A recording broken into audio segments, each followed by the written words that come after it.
राधा स्वामी दयाल की दया, राधा स्वामी सहाय, राधा स्वामी। जीव को अच्छी शिक्षा मिले,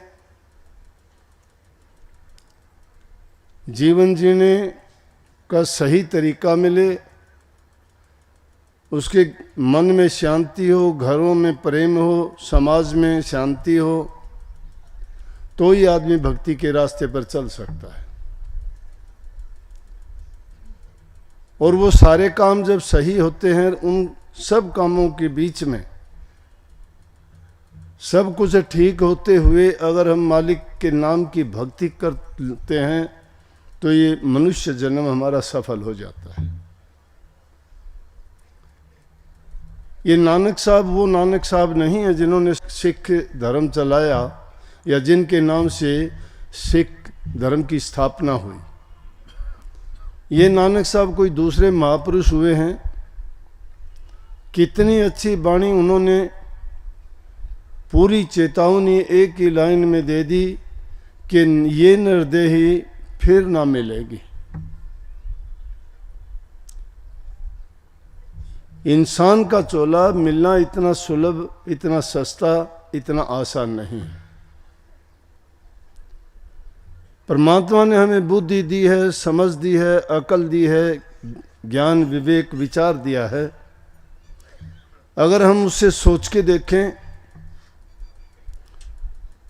दूसरी योनि बहुत मिल जाएंगी, माँ बाप भी उन योनियों में मिल जाएंगे, लेकिन इंसान के रूप में हम क्या पता आएंगे नहीं आएंगे, और आए भी तो क्या पता हमें सत्संग, गुरु या नाम की प्राप्ति या होगी नहीं होगी।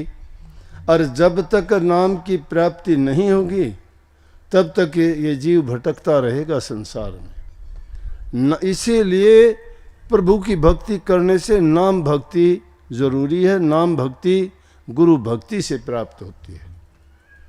गुरु भक्ति क्या है? गुरु के वचन की पालना करना, उनके उपदेश को ध्यान से सुनना और अपने जीवन में उतारना। गुरु को स्वार्थ नहीं है। गुरु निस्वार्थ भाव से आपके हित के, आपके कल्याण के, आपको जीवन को सफल बनाने के लिए अपना समय देके हमें वो रास्ता दिखाते हैं जिस पे चल के ये देही जो हमें मिली है उसका पूरा हम लाभ उठा लेते हैं। बात साधारण सी है, लेकिन इतना वक्त कहाँ है कि इंसान सोचे। सोचते नहीं है, जीवन जीता ये भूल पड़ी है।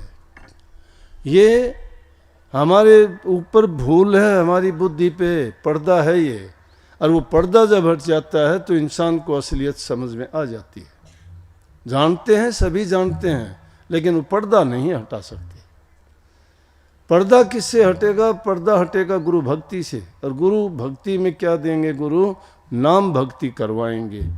जिन्होंने सिख धर्म की स्थापना की वो नानक साहब कहते हैं, नानक नाम जहाज चढ़े सो उतरे पार। बता दिया भक्ति का सूत्र कि नानक नाम जहाज, ये संसार सागर है और इस सागर में कितने झपेड़े थपेड़े तूफान, कितने क्या क्या होता है, लेकिन जो नाम रूपी जहाज है उस पर सवार हो जाता है वो परले पार हो जाता है। इस पार में काल और माया है, बंधन है, यहाँ जेल है मीठी, ये कैद है काल ने बना रखी है। जीवों को घेर घेर के बांध के रखते हैं, छुटाने का प्रयास करते हैं, नहीं छूटते।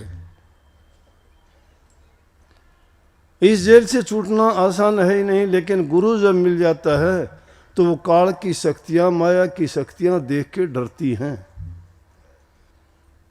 5 नाग 25 नागणी सूंघत तुरत मरी। जब उस नाम की उनको सुगंध भी आ जाती है तो जो चीजें इसे जीव को भटकाती हैं वो तुरंत मर जाती हैं। वो एक ऐसी औषधि है, जिसने वो औषधि प्राप्त कर ली उसका कल्याण हो जाता है, लेकिन उसके लिए जरूरी है। अगर इन बातों को कोई नहीं मानता है तो इसमें बताया कोई सांप की योनि में जाएगा, कोई कुत्ते की योनि में जाएगा, कोई गाय भैंस बकरी बनेगा, कोई ऊंट चिड़िया कबूतर बनेगा, कोई कुछ बनेगा। और उनकी योनियों को देखो, उन नीची योनियों में जाके इस जीव की क्या हालत होती है, उनके हालात को देख के गौर किया करो। अगर तुम सांप और नेवले की लड़ाई देखो, लड़ने के लिए उनके हाथ ही नहीं है, एक के तो बेचारे के पांव भी नहीं है, वो उस पर दाव चलाता है किस चीज से? मुंह से, और दूसरा बचने का प्रयास भी मुंह से करता है। कोनो हथियार नहीं है उनके पास, ना लड़ाई के लिए ना बचने के लिए। दोनों जीवों की हालत देखो, अच्छी योनि नहीं है ना, कोई भी अच्छी नहीं है, और एक दूसरे के साथ दुश्मनी भी है। वो उसको मार देता है, देखते ही मारता है। इसी तरह से दूसरे जीवों को देखो, जीवा जीवे से भोजन, जीव जीव का भोजन करता है। लेकिन एक इंसान है, ऐसी चीज है, इसकी कोई दूसरा योनि, दूसरा जीव बराबरी नहीं कर सकता। ऊंचे भाग क्यों कहते हैं? बड़े भाग मानस तन पावा, सुर दुर्लभ सदग्रंथन गावा। बड़े भाग्य से मनुष्य का शरीर मिलता है, जो हमारे ग्रंथ सारे के सारे इस बात का गीत गाते हैं। जो देवताओं को भी दुर्लभ है, वो भी नहीं पाते। इसलिए ये योनि पाके हमें अपना कर्म और जीवन दोनों चीज बना लेनी चाहिए। कर्म सुधारना, कर्म बिगाड़ता है इंसान को। जीवन को अगर सुधारना है तो कर्म को बनाओ, कर्म को सुधारो। वो कर्म की रेख तभी मिटेगी कि कर्म अच्छा बना लोगे। कर्म की रेख नहीं, कर्म की लेख। कर्म करते हो तुम्हारा लेख लिखा जाता है, उसी टाइम लिखा जाता है। हमें नहीं पता, हम नहीं देखते, लिखने वाला लिखता है। लिखारी उसके हाथ में नहीं है, कागज कलम स्याही नहीं है, उसका तो ऐसा लेख है कि वो देखते ही लिख देता है, तुम्हारे मन में आते ही लिख देता है। तो वो लेख जब लिखे जाते हैं, वो लेख मिटते नहीं हैं। हमारी तो बस की बात हो तो हम तो एक दिन में मिट देंगे, लेकिन संत फिर भी उसका तरीका बताते हैं। तो ये जीवन बर्बाद करने की चीज नहीं है। इसीलिए हमने नियम बनाए कि नशे, विषय और विकारों से बचो।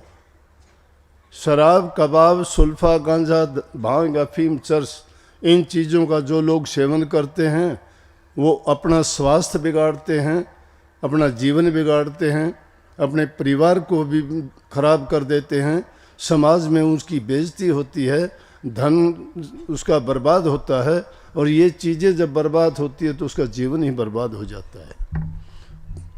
चोर वो हो जाते हैं, ठग झूठे वो बन जाते हैं। हर प्रकार के जितने भी ऐब, जितने भी पाप कर्म हैं, सभी उसमें ये नशा करने वालों में आ जाते हैं।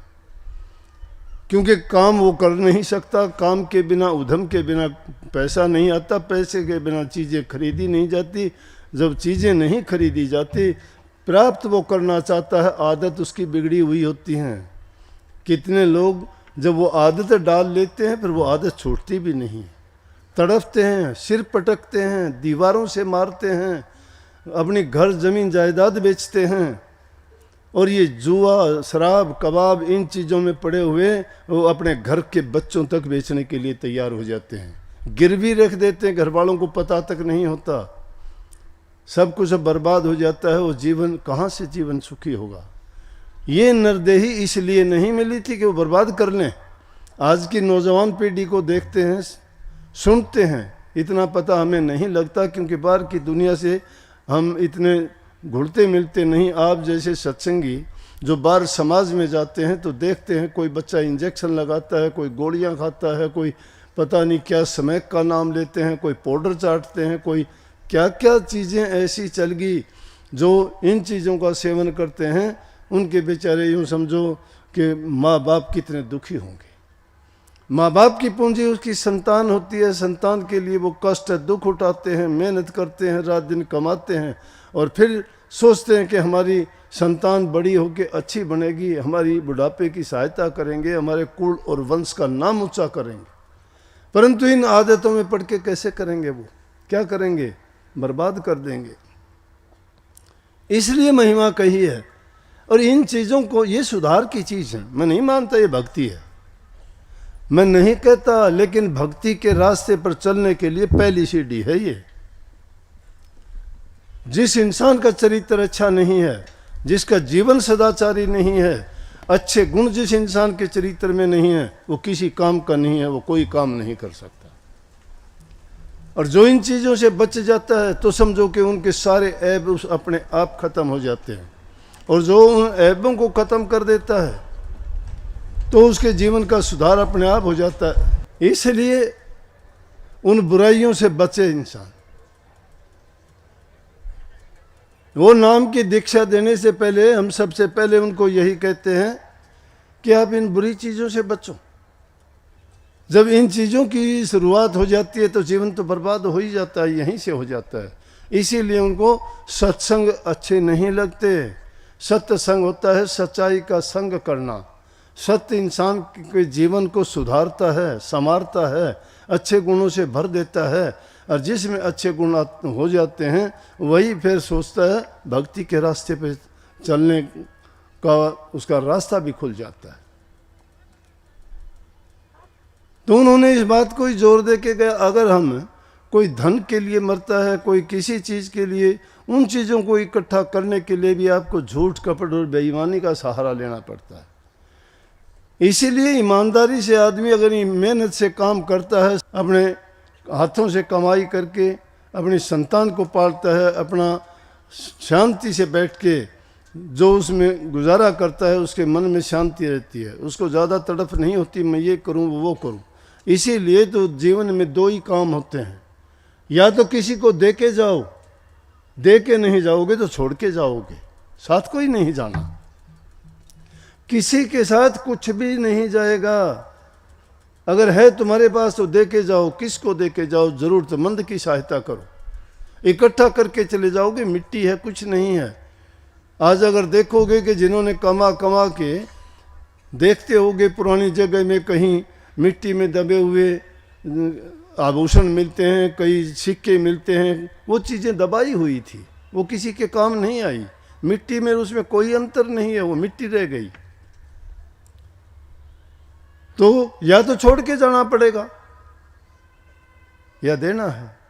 साथ नहीं जाना, साथ तो जाओगे कुछ नहीं, हमारे कर्मों ने साथ जाना है। हमें अपने कर्म अच्छे किए हैं तो हमें उसका अच्छा फल मिलेगा। हंसते हुए जाओगे, शांत चित्त से जाओगे, आत्मिक रूप से आप संतुष्ट होगे कि मैंने अच्छे कर्म किए हैं, मेरा जीवन अच्छा किया हमें। और उसके लिए इंसान तभी सुखी रहेगा कि उसका पहला सुख उसका है कि शरीर में रोग और बीमारी ना हो। ये रोग बीमारी ना हो, इस चीज़ के लिए भी आदमी को आगे चल के बहुत पछताना पड़ेगा, देखना पड़ेगा। पिछले दिनों आपको याद होगा, आपने देखा भी होगा कि गुजरात के राज्यपाल आचार्य देवव्रत जी को हमने बुलाया। उन्होंने अपना कीमती टाइम दे के और इस चीज़ के बारे में बताया कि हम स्वस्थ कैसे रह सकते हैं। इंसान का स्वास्थ्य नहीं है, उसके लिए सब कुछ खराब है, और स्वास्थ्य जब अच्छा है तो उसके लिए सब कुछ अच्छा है। स्वास्थ्य जिसका सही है, उसको किसी चीज़, कोई चीज़ ना भी मिले तो भी वो आदमी सुखी है। और स्वास्थ्य अच्छा ना होने का कारण आज नहीं देखते, जवान जवान बच्चों को, किसी को कैंसर की बीमारी है, किसी को तपेदिक की बीमारी है, किसी को हार्ट अटैक की बीमारी है। बैठे के बैठे जवान को 30 साल की उम्र का, कोई 25 साल की उम्र का सुनते हैं कि बैठे बैठे बात करते करते जीवन लीला समाप्त हो गई। कहाँ से आ गए रोग बीमारियाँ? ये जहर हमने घोल दिया है। वातावरण को हमने जहरीला बना दिया, फल सब्जियों को हमने जहरीला बना दिया, अनाज जल दूध को हमने जहरीला बना दिया। किस लिए? थोड़े से लालच के लिए। इसलिए उसका आसान तरीका ये बताया और खोल के समझाया कि प्राकृतिक खेती करो। ये जो चीज़ें डालते हैं, जहर डालते हैं, कभी खाद के रास्ते से, कभी किसी स्प्रे के रास्ते से, क्या करते हैं कि सब चीज़ों में जहर फैला दिया। हवा भी दूषित, जल भी दूषित, अन्न भी दूषित, सब्जी भी दूषित, जो भी चीज़ हम प्रयोग में लाते हैं सब जहर से भरी हुई है, तो उनसे अनेकों बीमारियां पैदा होती हैं। अगर कोई दवाई लेने जाते हो, उस दवाई में भी धोखा है। दवाई इलाज के लिए होती है, लेकिन लालची आदमियों ने उस दवाई को भी ऐसा बना दिया कि इंसान के लिए वो भी जहर में जहर घोल के रख दिया। जो रोग है उसका इलाज नहीं करती, बल्कि उसको और दूसरा रोग दे देती है, क्योंकि वो दवाइयाँ भी सही नहीं हैं। क्यों करते हैं ऐसा? थोड़े से लालच के लिए। किसान चाहता है मेरी थोड़ी सी फसल ज़्यादा हो जाए, गिनती नहीं करता कितनी उसमें खाद डाल देता है बेशुमार। उस अनाज को खाने वाले को देखते नहीं। क्यों आजकल इतना क्रोध हो गया लोगों में? कहाँ से आ गया क्रोध? उन चीज़ों का सेवन करते हैं तो आदमी में काम भी बढ़ेगा, क्रोध भी बढ़ेगा, लोभ भी बढ़ेगा, लालच भी बढ़ेगा। और यही बात तो है कि जिन चीज़ों से अगर बच गए तो भक्ति का रास्ता खुल गया। काम, क्रोध, लोभ, मोह, अहंकारों को तो 5 सबसे बड़े शत्रु मानते हैं। सब महापुरुषों ने दोहरा के ये बात कही है कि इन 5 से बचो। ये 5 दुश्मन लूट लेते हैं इंसान को। कोई क्रोध करके पाप करवाता है, कोई लोभ के लिए पाप करता है, कोई मोह के बंधन में फंस के मरता है, कोई अहंकार करता है किस चीज़ का। लेकिन सुखी जब तक हो तब तक ना खुदा याद आता है, ना सत्संग याद आता है, ना गुरु याद आता है, ना नाम को याद करते हो। ये इंसान की सोच है, अब से नहीं पहले से ही है। अगर जो सोच लेते हैं वो अपने जीवन को संवार भी लेते हैं। और जिन पर दुख की मार पड़ी ना, उन्होंने प्रभु के चरणों में गया। वो विभीषण को लात लगी, रामचंद्र जी के चरणों में गया।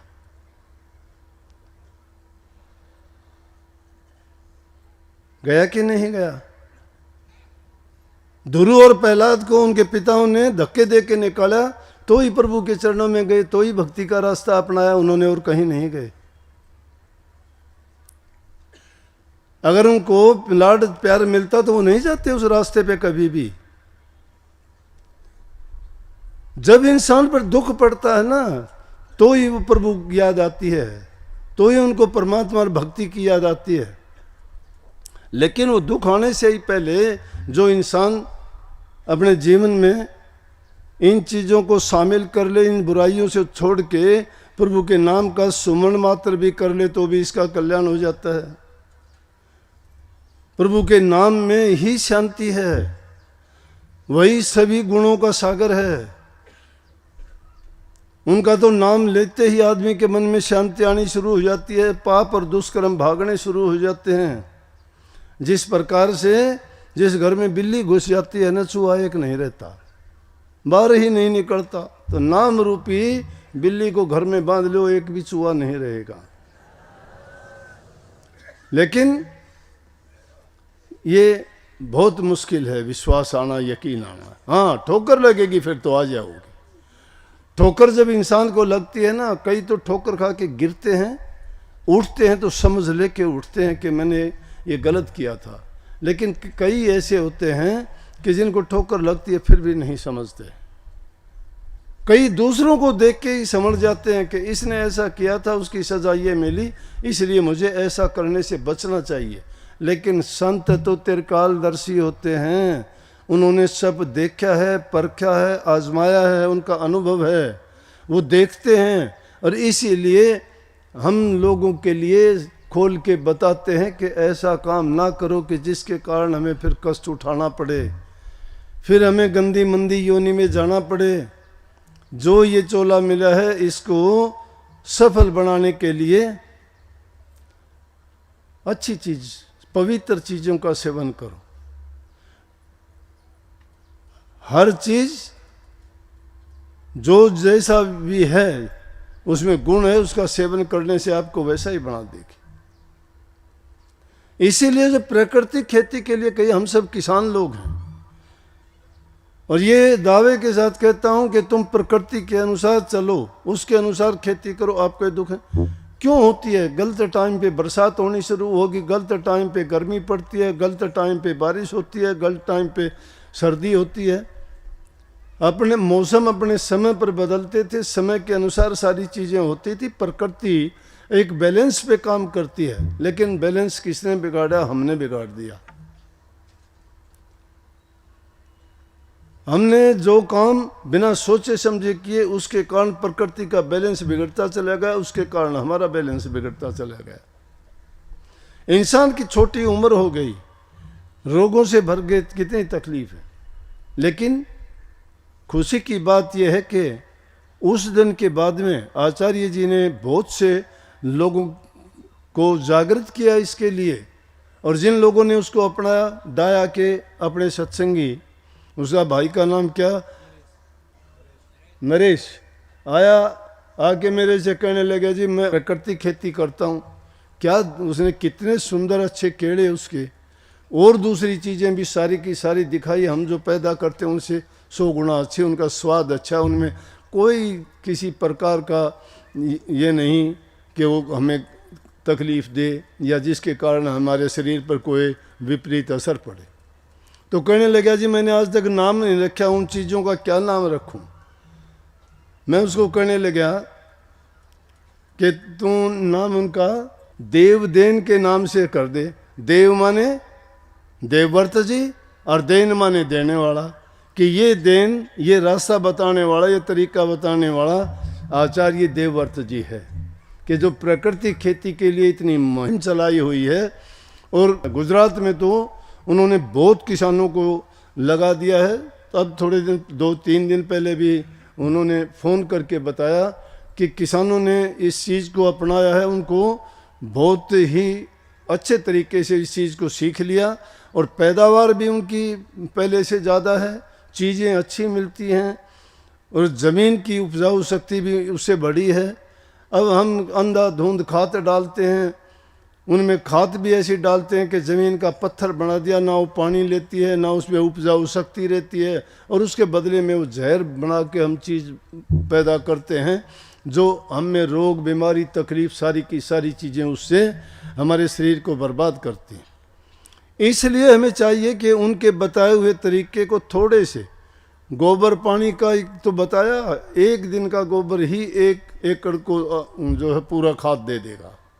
उसमें ऐसे जीवाणु पैदा हो जाएंगे ज़मीन में जो आपकी खेती की पैदावार को बढ़ा देंगे, उपजाऊ शक्ति को बढ़ा देंगे, और वो निरोग्य होगी जो चीज़ हमें प्राप्त होगी। इसलिए ऐसी चीज़ों का जब सेवन करेंगे तो हमारा मन भी शुद्ध होगा, शुद्ध मन में ही शुद्ध विचार आएंगे, और शुद्ध विचार होंगे वही हमें भक्ति की ओर लेके जाएंगे। भक्ति करने का मन करेगा। जो आदमी रोगी है, जिसको कोई तकलीफ है, उसका तो चिड़चिड़ापन हो जाता, नाम कहाँ, वो तो वैसे भी किसी से अच्छी तरह से बात नहीं कर सकता, उम्र कम हो जाती है।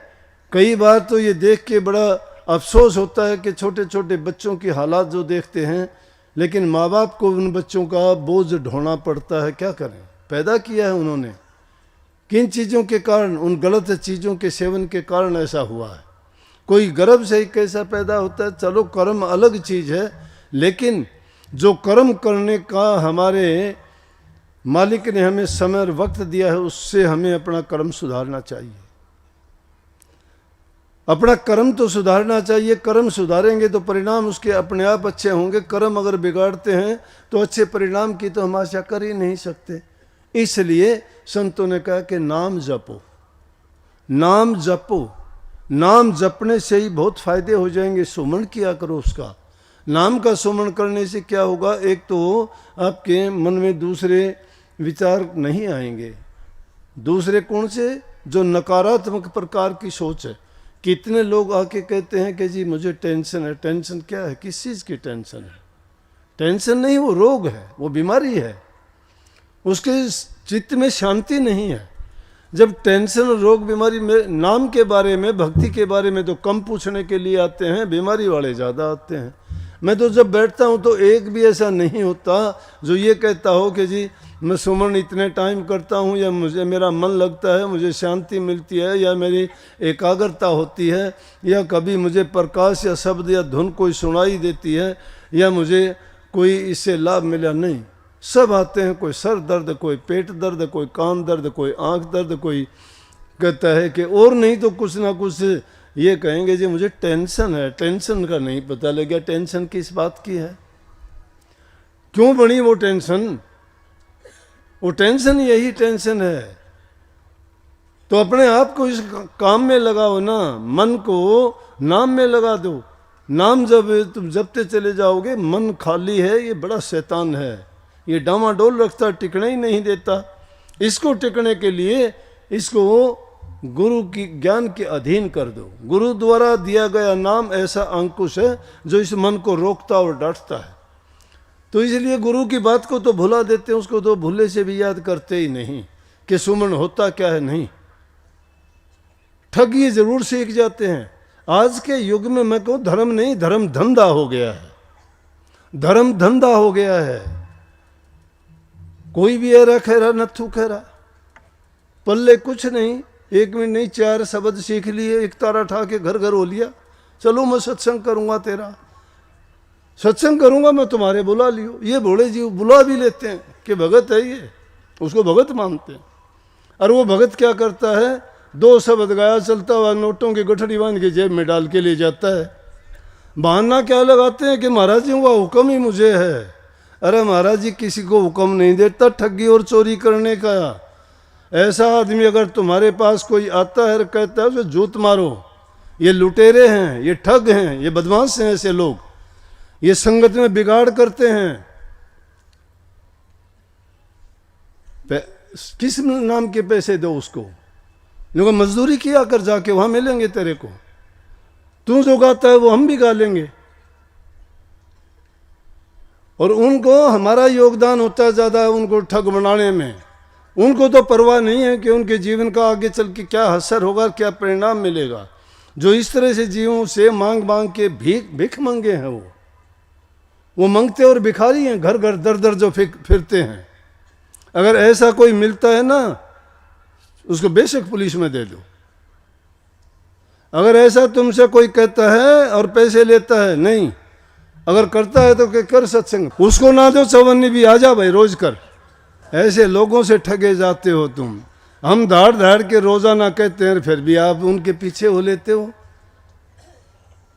तो ऐसे आदमी लज्जाहीन हो जाते हैं। लज्जाहीन आदमी को शर्म नहीं होती, कोई भी वो कुछ भी कर लेगा।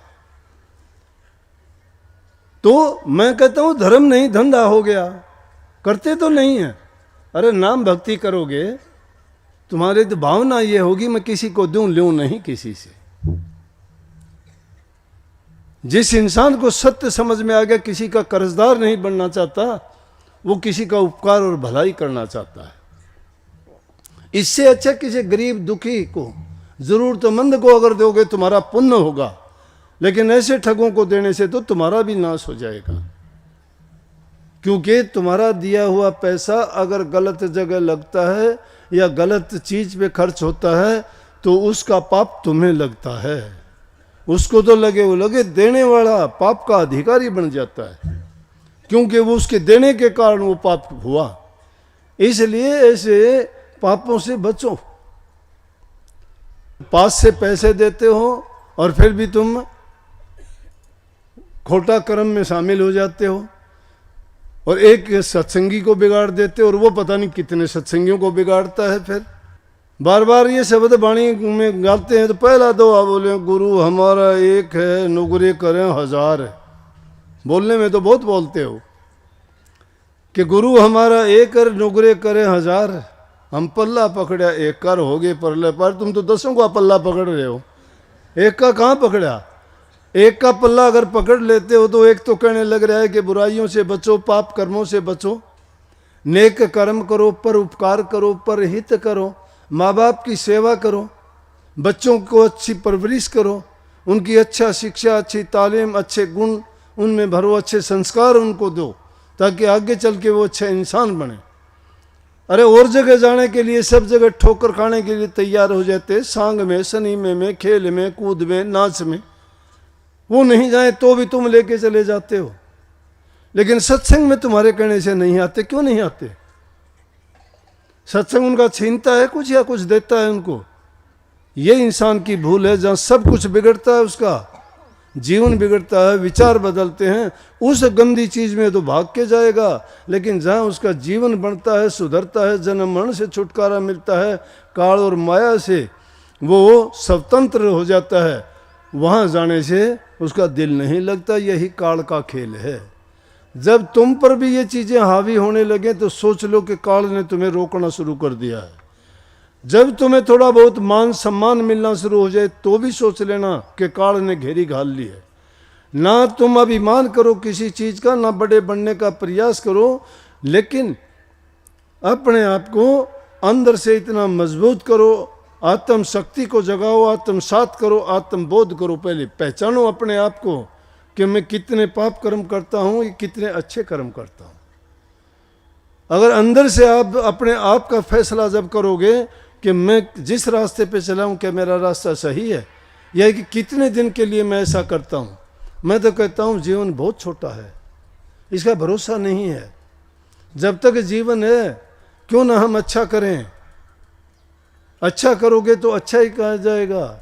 जाने के बाद में भी इंसान जाता नहीं है। जो नेकी करके गए, नेक काम जिन्होंने किए वो आज भी जिंदा हैं, सभी जिंदा हैं। धन दौलत वाले जिंदा नहीं हैं।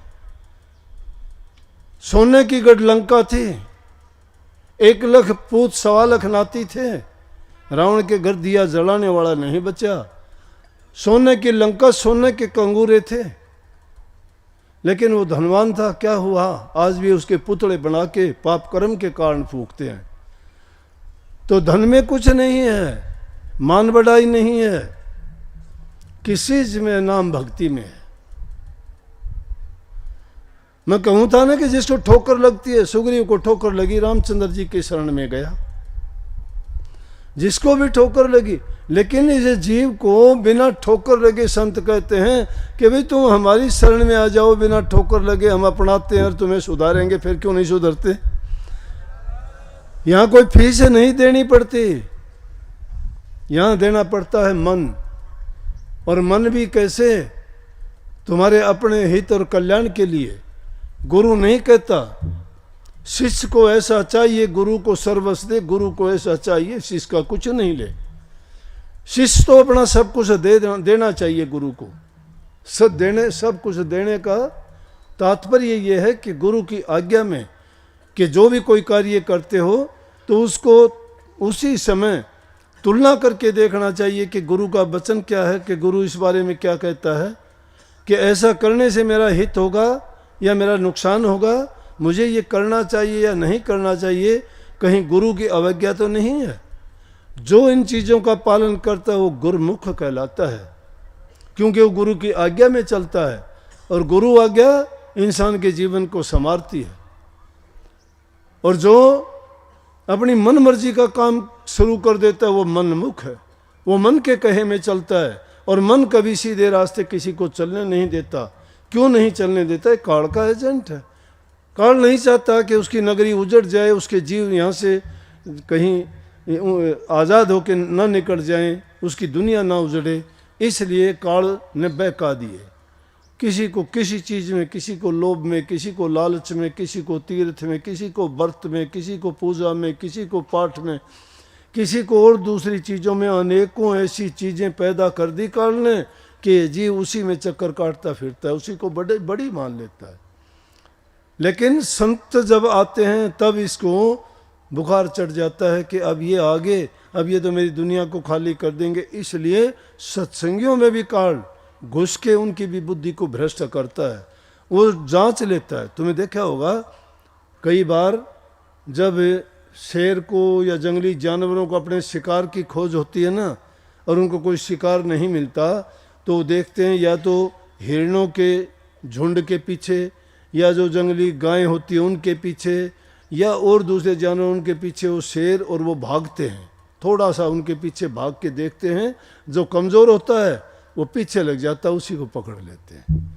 वो पकड़ने के लिए नहीं भागते, पहले यूं देखते हैं कि उनमें कोई लंगड़ा हो, कोई दुखी हो, कोई बीमार हो, कोई बूढ़ा हो जो भाग नहीं चल सकता, उसको पकड़ लेंगे दाव लगा के। इसी प्रकार से काल भी देख लेता है। जिनके ढुलमुल विचार होते हैं ना, उन पर दाव चला लेता है और वो पकड़े जाते हैं। किसी दाव में फंस जाओ तो वो उनके दाव में आते ही गिर जाते हैं, कोई लोभ के बस में, कोई लालच। कितने सत्संगी आते हैं, कितने सत्संगी, कोई दिन देखोगे कि काफ़ी आगे आगे फिरेंगे, संगत के आगे भी फिरेंगे, कभी प्रसाद जमाते हैं, कभी बड़े हाथ चलाते हैं, तू यहाँ बैठ, तू वो कर, तू वो कर, दिखावा करेंगे। और तू कुछ दिन के बाद देखोगे बोले कि ना मेरी नहीं बनी वहाँ, मन देख लिया वहाँ अच्छा था नहीं। अरे वो अच्छा नहीं था कि तू अच्छा नहीं रहा। मतलब आदमी क्यों निकलता है? अपने आप को छिपाने के लिए वो दोष दूसरों को देता है। ये नहीं कहता कि मैं अपने दाव में मर गया, अपने लालच के कारण मैं नहीं टिक पाया। तो रवि रजनी एक जगह नहीं रह सकते ना, सूर्य उदय होते ही अंधेरा भाग जाता है। इसी प्रकार से जिस इंसान के कर्म अच्छे नहीं होते वो सत्संग सतगुरु और नाम उसको भी अच्छे नहीं लगते। वहाँ वही टिकता है जो असल धात का होता है, जो निज घर का अपना घर बनाना चाहता है, अपनी रूह को वहाँ ले जाना चाहता है, एक कालजाल के झमेले से छूट जाना चाहता है। लेकिन जो माया के गुलाम है वो क्या करेंगे? जो अपने मन के बस की बात करते वो क्या करेंगे? जो इंद्रियों के भोगों में फंसे हुए हैं वो तो रोग होंगे, रोगी होंगे, वो सोगी होंगे। भोग भोगोगे तो रोग होंगे, रोग होंगे तो सोग लगेगा, दुख होगा। इसलिए उन भोगों को पीछे ना भागो, इंद्रियों को ना भगाओ उनके पीछे, उसके पीछे भगाओ जिसके कारण तुम्हारा सब कुछ सुधर जाएगा। वो है गुरु का नाम। ज़्यादा कुछ नहीं कर सकते, इतना कर सकते हो कि गुरु की जो जो आज्ञा मिलती है, जो जो उपदेश करते हैं, धीरे धीरे करके उनको अपनाते जाओ। मानता हूँ एक दिन में नहीं सुधार होगा, आदत पड़ी हुई है सदियों से, जन्मों से, कितने जन्मों से बिगड़े हुए हैं ये मन और हमारे ख्यालात विचार। अपने विचारों को सुधारो धीरे धीरे करके। कही है धीरे धीरे रे मना धीरे सब कुछ होए, माड़ी सींचे सो घड़ा ऋतु आए फल होए। फल तो ऋतु आने पे ही होता है। गादड़ की तावड़ में बेर को नहीं पाके भाई। गादड़ ने सोचे झाड़ी की तरफ देखा कि बेर पके नहीं अभी, वो तो टाइम होगा जब पकेंगे। टाइम आने पर हर चीज़ सही होती है। इसलिए काम अपना करो और फिर इस चीज़ की तरफ ना जाओ। परिणाम क्या है ये भी ना सोचो मुझे क्यों नहीं प्रकाश होता, ये भी ना सोचो मुझे धुन क्यों नहीं सुनाई देती, ये भी ना सोचो मुझे गुरु का नूरी रूप अंतर में क्यों नहीं प्रकट होता। ये सोचो कि ये चीज़ें जब नहीं आती हैं तो मेरे मन के शीशे पर अभी मैल जमी हुई है, अभी मेरे खोटे कर्म बाकी हैं। जब तक वो खोटे कर्म भोग नहीं लिए जाते, मन का दर्पण जब तक साफ नहीं हो जाता, तब तक आपको उसमें कुछ नज़र नहीं आएगा।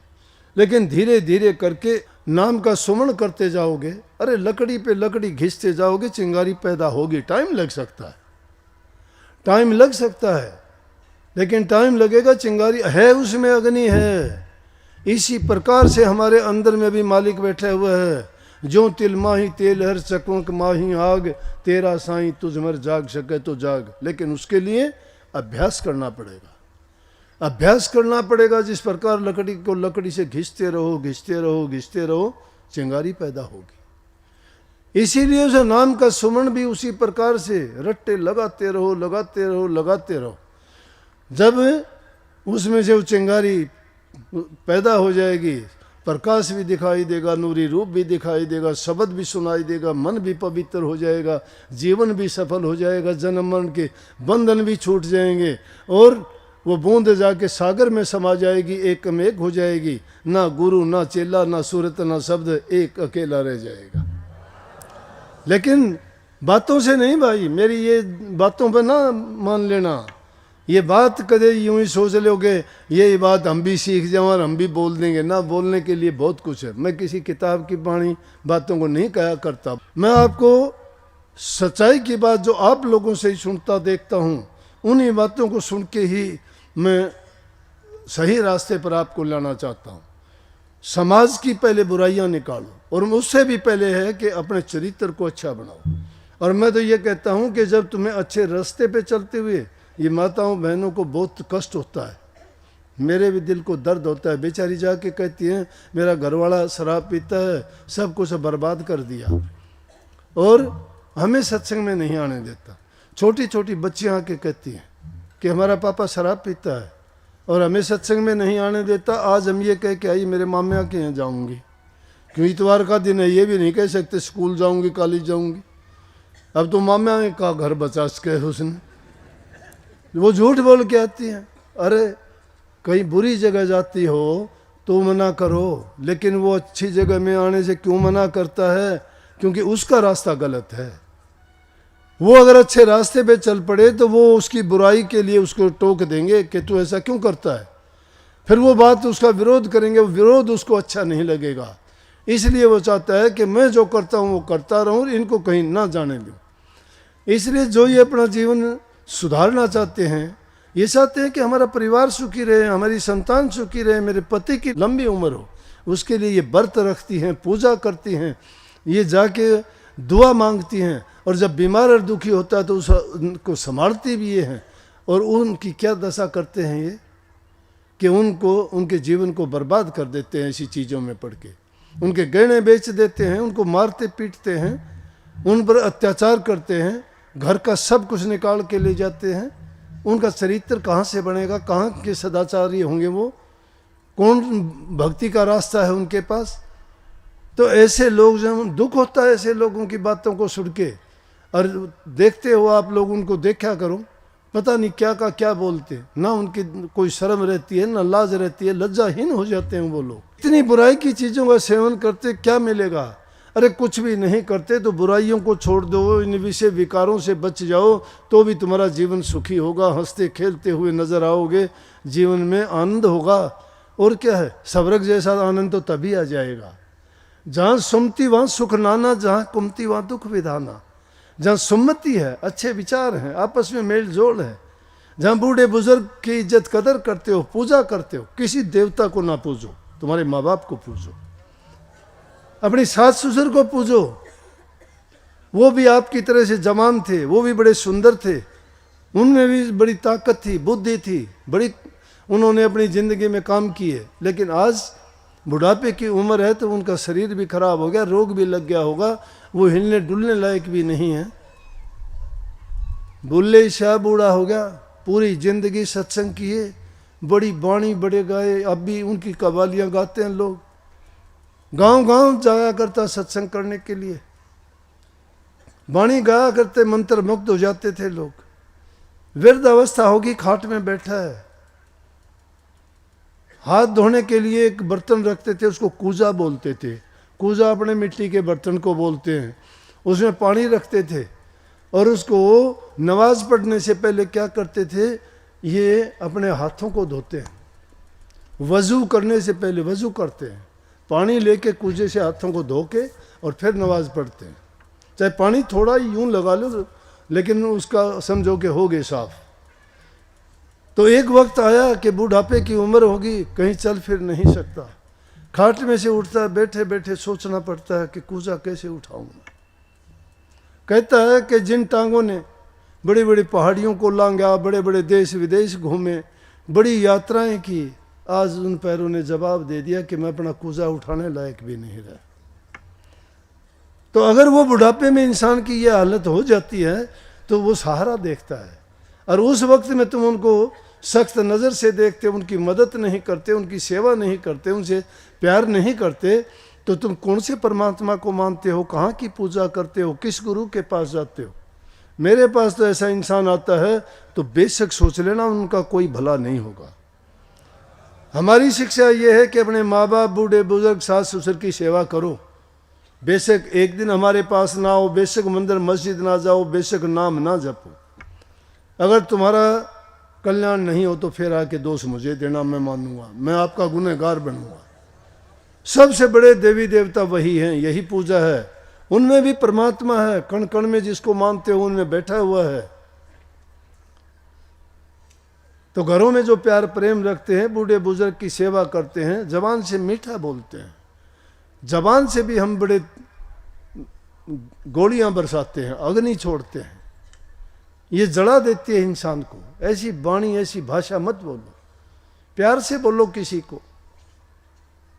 वशीकरण मंत्र है मीठा बोलना, और कोई वशीकरण मंत्र नहीं है। तुम डरते हो ना तांत्रिकों से, कि उसके पास तंत्र विद्या है, वो ये कर देगा, वो कुछ को नहीं जानते, कोई कुछ नहीं कर सकता। तन तुम्हारा ये है और इसकी तंत्र विद्या ये है, जो भी काम तुम एकाग्र होके करोगे वो शक्ति तुम में आ जाएगी। अगर आंखों की शक्ति चाहते हो तो आंखें बंद करके तुम गुरु के रूप में अपनी दृष्टि को जमाया करो। अगर वाक सिद्धि चाहते हो तुम नाम का सुमरण किया करो। अगर तुम संकल्प की सिद्धि चाहते हो तो ध्यान लगाया करो। सुमरण, भजन और ध्यान, ये तीनों चीजें आपको ऐसा बना देंगे कि जबान से बोलोगे वही काम हो जाएगा। जिस पर दृष्टि डालोगे, बीमार पे डालोगे, वो ठीक हो जाएगा। जिस पे भी जिस दृष्टि से तुम दृष्टि डालोगे उसको वही लाभ प्राप्त होगा।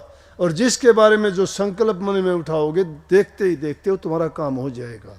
जबान से किसी को आशीर्वाद दोगे उसके सारे काम सिद्ध हो जाएंगे, लेकिन किसी पर अगर कोप भरी दृष्टि होगी तो उसका नुकसान भी कर दोगे। लेकिन ऐसा नहीं करना। संत मत की शिक्षा ये है कि परहित के कारण सारे काम करो। दूसरे को सुख देते हो तुम्हें सुख मिलेगा, दूसरे को प्यार देते हो तुम्हें प्यार मिलेगा। प्रकृति का नियम है। अच्छे काम करने से आदमी को अच्छा नतीजा, अच्छा परिणाम मिलता है। तो कभी भी किसी के ना बुरा सोचो, ना बुरा करो, ना बुरा देखो। ये जिंदगी सफल है आपकी। ये 3 सूत्र हैं जिंदगी के। बुरा मत देखो, बुरा मत सुनो और बुरा मत कहो। और तीनों संत मत के ये स्तंभ हैं। जो आंखों को बंद करके गुरु रूप में दृष्टि जमाता है उसका ध्यान लगता है।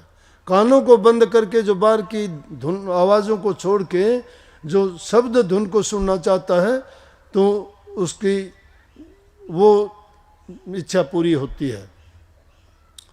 और उसी को सुन के मन को समझाया जा सकता है। स्वामी जी महाराज का शब्द, धुन सुनकर मन समझाई। और जबान से अगर तुम अच्छा बनना चाहते हो तो इस जबान को जितना मतलब हो, जितनी जरूरत हो उतना बोलो। ज़्यादा किसी चीज़ का भी अच्छा नहीं होता, लेकिन संगति इंसान की अच्छी होनी चाहिए। इसीलिए सत्संग की महिमा है। सत्संग में सतगुरु का संग होता है। सतगुरु का संग हर प्रकार से आपको सच्चाई की ओर लेके जाएगा। आपका मन भी सच्चा, जीवन भी सच्चा, कर्म भी सच्चा, धर्म भी सच्चा और तुम्हारा जीवन भी सच्चा।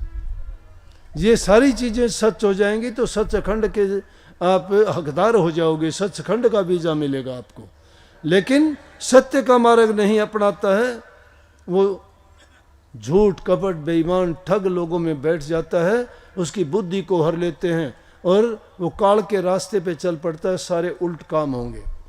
कोई उसका अच्छा काम नहीं हो सकता। हमेशा उसकी नीयत बुरे काम में रहेगी। वो किसी की अच्छाई नहीं देख सकता। उसकी दृष्टि में दोष देखना हो जाएगा। कभी भी किसी के दोष ना देखो। तुम्हारा कोई बुरा करता है, बुरा मत मानने दो, उसको करने दो। कुछ दिन में तुम देखोगे तुम्हारा नहीं उसका बुरा हो गया। क्यों? आपने उसको मंजूर ही नहीं किया। बुराई देखो तो खुद की देखा करो। महापुरुषों ने कहा कि बुरा जो देखण मैं चला तो बुरा न मिले कोई, जो तन खोजू अपना तो मुझसे बुरा ना कोई। बुराई देखते हो अपनी देख लिया करो। इन बातों में क्या मिलेगा? ये भी उसके पास स्कूटर है, मोटरसाइकिल है, वो आजकल हवा में बात करता है, ये क्या मिलेगा? तुम अपनी, तुझे पराई क्या पड़ी, अपनी आप नमेड़ दूसरों को देख के मत जड़ा करो। मक्खी की तरह भिन्न भिन्न ना किया करो। चुन चुन के अच्छी बातों को अपनाया करो। अच्छे गुण आप में ले आओ, बुराइयों को एक एक करके त्यागते चलो। जबान की सच्चाई इंसान को संवार देती है, संग सुधारता है। अगर कहोगे कि कोई दुष्ट आदमी पीछे ही पड़ जाए तो ये मानता हूँ दुष्ट आदमी दुष्टता नहीं छोड़ेगा, कितनी ही समझा लो, क्योंकि उसके कर्म में होता है ये शामिल। और ऐसे वो अच्छी योनि से आए हुए जीव नहीं होते। जब एक दुष्ट आदमी अपनी दुष्टता नहीं छोड़ता तो आप अपना अच्छापन क्यों छोड़ते हो? जब एक दुष्ट आदमी दुष्टता करता है तुम भी अच्छा बनना छोड़ा करो, उसको करने दीजिए। दो चीजों को उल्ट के जवाब नहीं देना चाहिए। न्यू गई कहते को कह जान दे, गुरु की सीख तू ले। गुरु की सीख, गुरु की शिक्षा, गुरु का उपदेश। कहते को कह जान दो। तुम्हें कोई कह जाए ना, कह देने दो उसको। हाँ बोल, जो कहता है उसको हंस के टालो कि उसको बोलने दीजिए। कहते, कबीर साहब कहते, मैं नहीं कहता, कहते को कह जान दे। गुरु की सीख तू ले, साकेत जन और कुकरा इनको मुड़ जवाब ना दे। कुत्ते ने और दुष्ट आदमी को जवाब उल्टा दिए रे फंसे। कुत्ते ने उल्टा जवाब दोगे दूना भो भो करेगा, पीछे लग लेगा, समझ गए। लेकिन और दुष्ट आदमी को अगर दोगे तो तुम्हें 1000 तरह तंग करेगा वो। फिर इसलिए अच्छी बात यह है कि संतों ने कही कि बोलन नालों चुप चंगेरा, चुप भी सो पर्दा, शाह मंसूर ने एक सच आख्या ओ सोड़ी ते चढ़दा। सच बोला मंसूर ने, सोड़ी ऊपर चढ़ा दिया। इससे अच्छा एक है चुप सो सुख। चुप रखो, उसने कहने की जरूरत ही नहीं है, उसका भार उसी पर छोड़ दो, उसके नीचे दब के खुद ही उसका इलाज हो जाएगा। तुम मुड़ के जवाब ना दो, अगर दोगे तो कबीर साहब कहते आवत गाड़ी एक है तो उल्टत हो तो अनेक, कहें कबीर ना उल्टी हुआ एक की एक। अगर उल्टोगे तो घनी गाड़ी बन जाएंगी, वो ना उल्टोगे तो एक की एक रहेगी, कुछ नहीं। महात्मा बुद्ध से एक ने सवाल किया, कहने लगे जी मैं भिक्षा लेने, भिक्षुक था, भिक्षा लेने जाता हूँ, लोग कोई कहता है तू हट्टा कट्टा है, कमा के नहीं खाता, भीख मांगता है, ये करता है वो करता है, बहुत उल्टे सीधे करते हैं। तो कोई और भी बुरा भला कहता है, कोई गालियाँ भी दे देता है। महात्मा बुद्ध हंसे, बोले बहुत आसान बात है। बोला जी कैसे? बोला कि तुम जब जाते हो तुम्हें कोई उल्टा सीधा बोलता है, तुम्हें भीख देने के लिए आता है और तुम झोली फैला के भीख ले लेते हो, वो होगी ना तुम्हारी होगी। हाँ, अगर कोई तुम्हें भीख देने के लिए आता है और तुम वो भीख नहीं लोगे तो वो कहाँ जाएगी? बोले जी वो तो उल्टी उसी के पास जाएगी। तो अगर कोई गालियाँ देता है तो गालियाँ लिया ना करो, उल्टी उसी को लग जाएंगी। क्यों स्वीकार करते हो? थोड़ा धैर्य रख के देखो। मैंने तो जिंदगी में सीखा है भाई कि धैर्य रखोगे ना, उनका थप्पड़ उनके मुंह पर लगेगा अपने आप। अपना मुंह अपने आप पीटना शुरू कर देंगे, बताने की कहने की जरूरत नहीं है। लेकिन तुम्हें सच्चा बनना पड़ेगा उसके लिए। ये नहीं हो सकता कि तुम खुद पाप में डूबे रहो और फिर ये सोच लो कि मैं तो सच्चा हूं और ये जो है बेकार में मुझे परेशान करता है। नहीं, ये उन लोगों के लिए कहता हूं कि जो सच्चाई के रास्ते पे चलना चाहते हैं, जो भक्ति करना चाहते हैं, जो इंसानी जीवन को सफल बनाना चाहते हैं। निश्चित रूप से ये गुण आदमी में एक दिन में नहीं आएंगे, टाइम बहुत लगेगा, धीरे धीरे करके आएंगे। कई बार नालायक चीज होती है, उनको छोड़ भी देना चाहिए, परेशान करते हैं आपको, लेकिन आदमी को सोच के साथ काम करना चाहिए। और जब सोच के काम करोगे तो उसके साथ गुरु की बुद्धि, गुरु की समझ तुम्हारे साथ होगी। क्योंकि तुमने गुरु की आज्ञा में काम किए हैं तो गुरु तुम्हें कदम कदम पर चेता देगा अपने आप। तुम तो पता नहीं क्या करना चाहते हो, हम तो पता नहीं क्या कर देंगे, क्या करना चाहते हैं, लेकिन हमारा रखवाला जब हमारे सिर पर बैठा हो गलत नहीं करने देगा। अगर हम उसके हो गए तो, लेकिन उसके तो हुए तो नहीं, हम हुए तो अपनी चतुराई के, अपनी चतुराई से बात करते हैं, ऊपर से दिखावा उसका होने का करते नहीं। वो इतना मूर्ख भी नहीं है, जानता है सब। वो सब जानते हुए भी किसी का पर्दा नहीं। परमात्मा किसी का पर्दा उगाड़ता है? ये दुनिया उसने बनाई है, उसकी दुनिया में ठग चोर डाकू लुटेरे सारे तो हैं, वो क्यों करने देता उनको ये काम? तो संतों में भी ये गुण है, जो करता है उसको करने देते हैं, रोकते नहीं। कर भाई कर, सजा तुझे मिलेगी, मैं तेरे कर्म का और पाप का भागी क्यों बनूं? लेकिन इन सब चीजों का इलाज है, वो मैंने बताया नाम भक्ति। और नाम भक्ति गुरु भक्ति के बाद में शुरू होती है। गुरु भक्ति दृढ़ के करो और पीछे और उपाय, बिन गुरु भक्ति मोह जग कभी न काटा जाए। मोटे बंधन जगत के गुरु भक्ति से काट, झिन्ने बंधन चित कर कटे नाम प्रताप। मोटे जब लग जा नहीं तो झिन्ने कैसे जा, ताते सबको चाहिए नित गुरु भक्ति कमा। गुरु भक्ति कमा, गुरु के भक्त बनो। गुरु भक्ति क्या है? गुरु के वचन की पालना करना, गुरु की आज्ञा में चलना, गुरु जो कहते हैं उसके अनुसार कार्य करना। और गुरु क्या कहते हैं? गुरु हमें अपना जीवन बनाने की, सुधारने की, बुरी आदतें छोड़ने की, अपनी हक हलाल की कमाई से जीवन बिताने की, बूढ़े बुजुर्ग की सेवा करने की, दूसरे के हित और भलाई करने की सलाह देते हैं। जो आदमी नीयत अपनी अच्छी रखता है उसका जीवन सफल हो जाता है और मालिक हमेशा उनके अंग संग रह के उसके सारे काम सही करवाता है। बहुत बहुत आप सबको आशीर्वाद। राधा